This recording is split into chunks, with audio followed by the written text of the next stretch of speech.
Inimbestigahan ng Senado ang sunod-sunod na kakulangan sa supply ng kuryente sa Luzon Grid nitong mga nakalipas na linggo na nagdulot ng perwisyo sa maraming negosyo sa rehiyon. Si Joy Gumatay sa detalye. Naalarma ang chair ng Senate Committee on Energy na si Senador Sherwin Gatchalian nang mapag-alamang umaabot pala ng 3.3 billion pesos ang ating economic productivity loss kada isang oras ng power supply outage sa Luzon.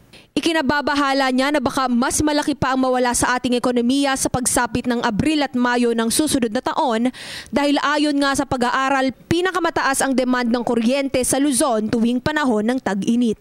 Kaya naman upang maiwasan ang suliraning ito, naghain siya ng resolusyon upang makapagsagawa ng investigasyon patungkol sa paulit-ulit na power supply outages sa Luzon. Magiging katuwang niya rito si Senate Minority Leader Ralph Recto. Coordinating with DOE to know exactly anong level of reserves. Ang problema kasi natin, manipis yung reserves. So, anong level of reserves ang kailangan natin para hindi maulit to in the future. Ikinatuwa naman ng Department of Energy ang inisyatibong ito mula sa Senado. Paglilinaw ng ahensya, gagawin ito ang lahat upang maging sapat at mura ang supply ng ating kuryente bilang pagpapabuti ng kanilang paglilingkod sa taong bayan. We cannot let the people suffer from power interruptions.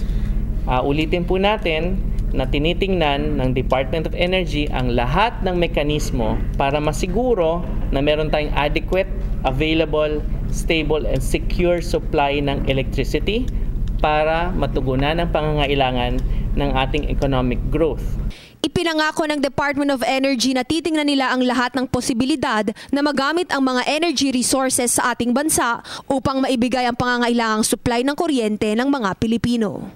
Panawagan lamang ng ahensya, sana raw ay makipagkooperasyon ng publiko sa pagtitipid sa paggamit ng kuryente, gayong nananatiling hamon sa atin ang pagkakaroon ng matibay at pangmatagalang power supply. Para sa PTV News, Joy Gumata. Ako po si Cathy San Gabriel.